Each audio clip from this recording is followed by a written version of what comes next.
नमस्कार। ये इग्नू का हैंड रिटन असाइनमेंट है। सब्जेक्ट कोड MHD14 यानी कि MHD 14। तो इसमें काफ़ी सारे क्वेश्चंस है, उसके आंसर्स भी मैं आपको दूंगा। लेकिन मैं इसमें आंसर में एक चीज़ मैं और ऐड कर रहा हूँ, क्योंकि हैंड रिटन है तो कभी कभी कोई वर्ड जो है सो लोगों को समझ में नहीं आता है। तो अब मैं क्या करूँगा कि सारे क्वेश्चन और उनके आंसर आपको स्क्रीन पर दिखाऊंगा और साथ में उसको पढ़ के भी सुनाऊंगा, ताकि कोई वर्ड अगर आपको समझ में ना आए तो मैं जो बोलूँगा उससे आप समझ के लिख सकोगे। तो इसीलिए एक वीडियो में सारे जो 6 क्वेश्चंस हैं, तो उस सारे 6 क्वेश्चंस को कवर करना पॉसिबल नहीं है, क्योंकि यहाँ मुझे पढ़ना भी पड़ेगा, पढ़ के आपको सुनाना भी पड़ेगा। तो इसलिए मैं एक वीडियो में एक क्वेश्चन दूंगा। तो ये है MHD 14 का पार्ट 1, मैंने पहला वीडियो, जिसमें पहला क्वेश्चन का आंसर मैं दे रहा हूँ।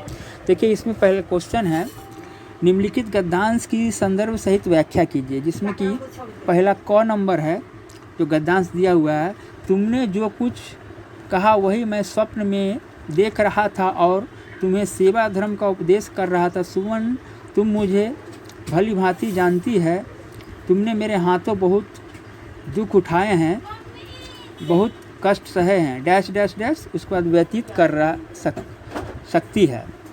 तो इसका आंसर है, इसका उत्तर में संदर्भ देखिए। सबसे पहले संदर्भ है, प्रस्तुत पंक्तियाँ प्रेमचंद द्वारा रचित उपन्यास सेवा सदन से उद्धृत है।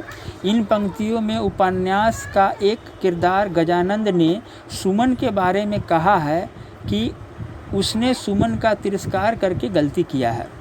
सेवा सदन मुंशी प्रेमचंद द्वारा रचित पहला हिंदी उपन्यास है, जिसमें उन्होंने हमारे समाज में मध्य वर्गीय की समस्याओं को उजागर किया है और इसमें मुख्य रूप से नारी की समस्याओं को दर्शाया गया है और यह बताने का प्रयास किया गया है कि हमारा समाज पुरुष प्रधान समाज है और नारी पुरुषों के अधीन है, जिसके कारण नारियों की इस पराधीनता की कष्ट और छटपटाहट को दर्शाया गया है। ये संदर्भ हुआ।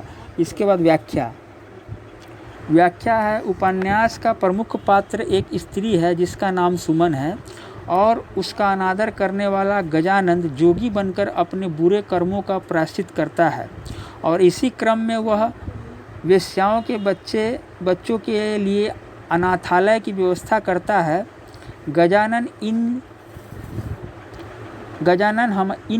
गलती से लिखा गया, इनको छोड़ दीजिएगा। गजानन हमारे समाज में स्त्री की दशा और पुरुषों के द्वारा किए जाने वाले अन्याय के बारे में सुमन को बताता है और यह सब सुनने के बाद सुमन आश्चर्यचकित रह जाती है। ये पंक्तियाँ गजानन सुमन को तब कहती है जब सुमन अपने वेश्यावृत्ति का मुख्य कारण गजानंद को बताती है और इसी क्रम में गजानंद अपनी गलतियों को मानते हुए एक पंक्ति कहता है और ये साथ में यह भी कहता है कि ईश्वर वह दिन कब लाएगा कि हमारी जाति में स्त्रियों का आदर होगा। इसके आगे चलते हैं और साथ में वह यह भी कहता है कि स्त्रियों को अगर भौतिक सुख साधन ना भी मिले लेकिन उसे आदर सम्मान मिले तो वह खुशी से अपना जीवन व्यतीत कर सकती है। अब इसमें विशेष क्या है वो भी देख लीजिए, वो भी लिख लीजिए, क्योंकि विशेष देना ही पड़ता है आपको अच्छे नंबर्स के लिए। विशेष में इस उपन्यास में लेखक मुंशी प्रेमचंद ने यह बताने का प्रयास किया है कि हमारे समाज में नारी भौतिक सुख साधनों के बगैर भी रह सकती है, सिर्फ स्त्रियों को आदर और प्रेम चाहिए होता है। एक नंबर। दूसरा, हमारे पुरुष प्रधान समाज में स्त्रियों की स्थिति का लेखक मुंशी प्रेमचंद ने बड़ा ही यथार्थ चित्रण किया है।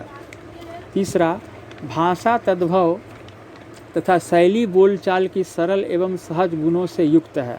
तो ये पहला क्वेश्चन है। इसके आगे अब दूसरा